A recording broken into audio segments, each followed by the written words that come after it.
कल्याण डोंबिवलीमध्ये वीज जाण्याचे प्रकार तसे नवीन नाहीत। सध्या 15 ते 20 वेळा वीज पुरवठा खंडित होण्याचे प्रकार कल्याणमधील खडकपाडा आणि वायलीनगर भागात होत आहेत। गेल्या आठवडाभर या भागात सकाळपासून रात्रीपर्यंत सतत कधीही अचानक वीज पुरवठा खंडित होण्याचे प्रकार घडत आहेत। 24 तासात सुमारे 20 वेळा तरी हा प्रकार होत असल्याचं नागरिकांचं म्हणणं आहे।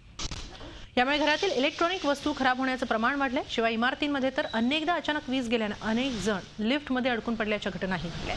रात्रीच्या सुमारास संधी साधून चोरही काही ठिकाणी डल्ला मारतायत। नागरिकांना इतका त्रास होत असताना महावितरणचे अधिकारी मात्र ढिम्म असल्याचा स्थानिकांचा आरोप आहे।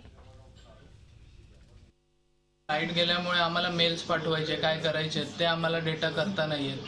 त्याचा आम्हाला इफेक्ट पडतो इकडे। कधी कधी अर्जन्सी असते, कधी आता सुट्टी घेतली घरी आहे, कधी रविवार आहे। आता आजच्या डेटला असं आहे की ऑफिसचं काम आपल्याला कधी 24 तास ऑनलाईन राहावं लागतं, तर ते आम्हाला इथे डिस्टर्ब होतं।